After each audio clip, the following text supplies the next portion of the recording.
Hello everybody, welcome back to another edition of Retro Gaming Revisited.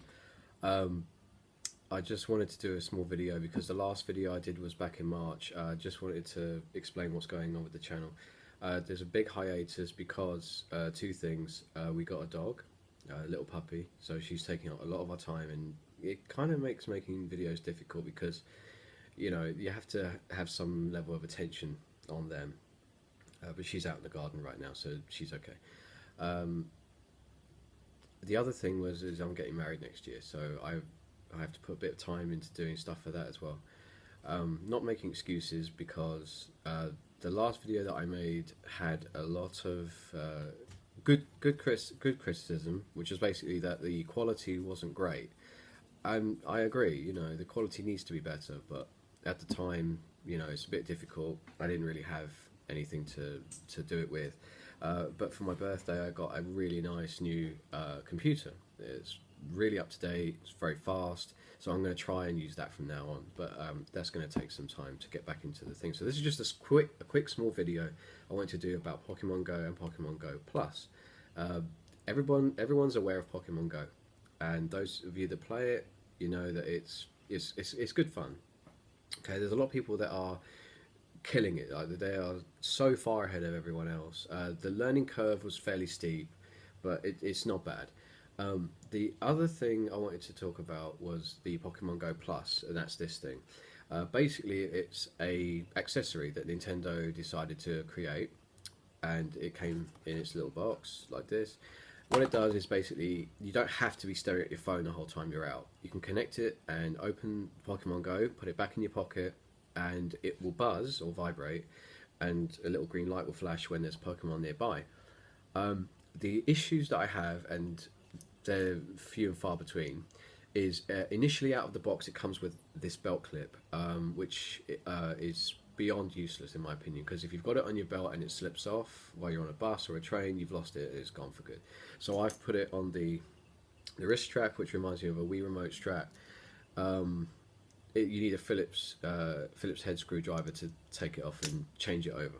Okay, out of the box, the instructions are horrible. Okay, they don't really tell you how to pair it to your device. So that's what I want to do, is just give you a quick a rundown of how to pair the device and how to connect it with your app, because you have to do both. It's crazy, and I'll explain as we go along. So, okay, once you've taken out the plastic tab to let the battery hit the connector so that it's got power, the first thing you need to do is pair it with your smartphone. You need to go to Bluetooth settings, and you need to scan for new devices, and you have to press and hold this center button until it goes blue. Okay, once it's blue, you need to press it again. It will flash a very light blue, like a kind of sky blue. It should then pair with your device. Okay, you don't need any passcodes or anything like that. It's just a Bluetooth. It's kind of like a Bluetooth headset. So you don't really need a passcode or anything like that. It should automatically pair. Once that's done, you need to fire up your Pokemon Go app. Go to settings. There's a section for Pokemon Go Plus now with the update that was released yesterday. Well, for Android it was released yesterday. I think iOS had it a couple of days before. But that also introduced the buddy system. So you go to Pokemon Go Plus, you've got About and Troubleshooting, and with those, they redirect you to the Nintendo website, which has no information, nothing at all. It's horrible. There's no information on there for anything. So maybe I got mine early and they haven't had any errors yet or troubleshooting yet, but it's just, there's nothing on there to help you if you can't pair the device or if you're having trouble. So anyway, once you've gone to that, once you've paired it with your phone, it should show up there. Okay, but you still need to pair it to the app. So what you have to do is press and hold. Again, you have to press and hold that. Okay, and it should flash blue, or you can just press it, and it should flash that sky blue again, and then it will pair with the app. Okay, it should. I say it should. Okay, what you can do as well from the main game screen where you've got the map and your little avatar is in the top left corner. You'll have a sort of grayed out or shaded picture of this, what you have to do is press on that, and it will start searching for this device, and you tap on that as well, and it will vibrate, and hopefully then the two will sync. Um, I've used it. Well, I took the dog for a walk this morning, and I used it to see how it goes. Um, when it works, it's actually kind of cool. It actually like has like a on the game screen, when you find a Pokemon, this vibrates and flash, and the light on there flashes green. When it finds a Pokemon on the screen, it will when you're looking at your phone, it will have like a sort of like a faded line to where it is, and there'll be a little dot on the map. Even if it hasn't showed up yet, it'll be on the map with a little red dot of where it's going to appear, so you can kind of walk in that direction. This is more like a radar. It kind of tells you that there's one nearby and roughly where it is, and you just walk towards it. So basically, what I think is that the absolute fuck up they did with the tracking or the nearby, which it really didn't do anything. I mean, when it was first released, it had a point to it. You had the footsteps, you could see how far away you were from it. Then they gave it the sightings, nearby sightings. Like, who the fuck cares? Like, I don't care if someone's seen 3 Rattatas and 2 Pidgeys. You know, I'm tracking. It's like if you're tracking one that you haven't got, you really want to find it. You know, otherwise the point of the game is done. So I think that's what this is. As you're walking around, this will, when it's with the app, it will ping where a Pokemon is. It won't actually tell you what one it is, so you could walk in a direction and just find a Weedle or something. But you could also find the one that you want. Again, there's no way to prioritize which one you want to find. But again, pairing, and what I found was after a little while, it can be a few minutes, it can be maybe 10. As you're walking, it disconnects itself. So Nintendo, if anyone's listening, or if anyone can pass, this on, it doesn't always work. I've had to open the app in my phone or unlock my phone and then look at it, and it's grayed out again. So this is not working. This is not connected to the app. So I could be walking forever, walk past like 3 or 4 Pokemon, and this will not go off.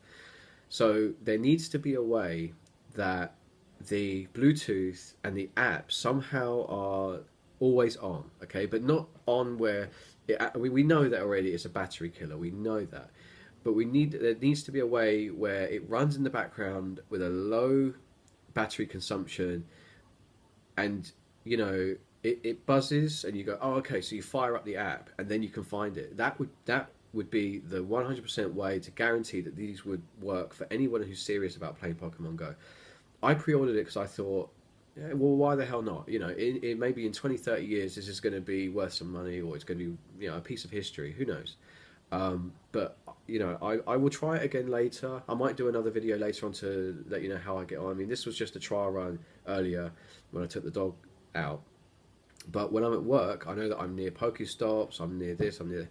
So I'll, when I'm on my break, I'll try and see how it works. In a more in a more busier environment, because I was walking around fields and it didn't, nothing spawns in those fields, which I thought was a bit strange. That could be another thing Nintendo could work on. In open spaces, have a couple of spawn points. It wouldn't hurt, even if it's just mid-level Pokemon. It doesn't have to be anything superb. It doesn't have to be a Gyarados or anything, because I found a lot of the places where big Pokemon spawn, like Blastoise and all that sort of stuff, is town centres. If you wanted to make the game a bit more realistic, you could, realistic.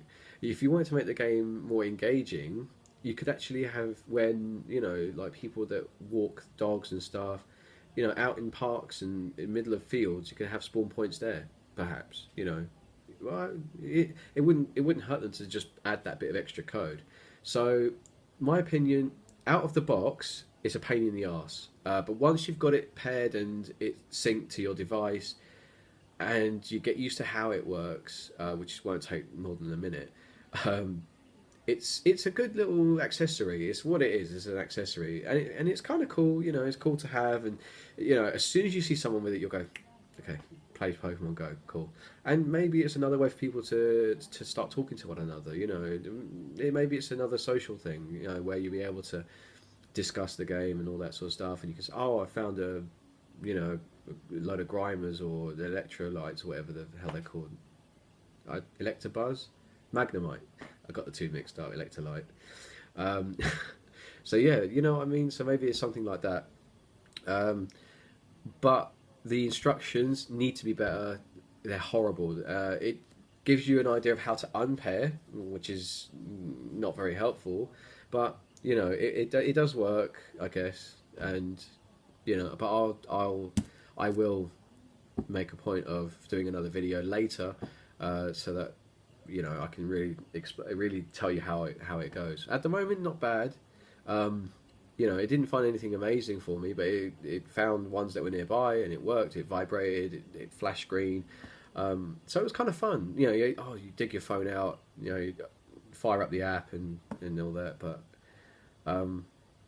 yeah, I think for the amount of money it cost as well is a little bit extreme. You know, it's a little bit high, the cost to what it is and what it does.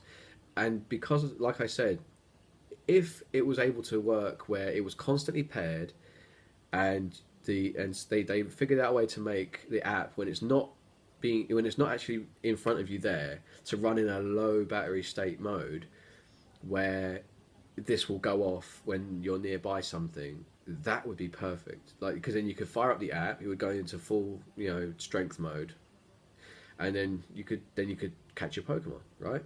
But at the moment, it unpairs from the app when the app logs itself off. I mean, I have a screen timeout of 2 minutes, okay? Because if I leave, I don't want my phone to just drain its battery just like waiting. So after 2 minutes, the screen goes off, and I think a minute after that, then it locks itself, which is fine. But then that shuts down the app, so it's kind of defeating the point of this. But then, do I have to then have no timeout on my screen? Do I have to just leave it in my pocket? Battery saving mode is back; it works, but again, it will time itself out, and the app will close because my phone locks itself, right?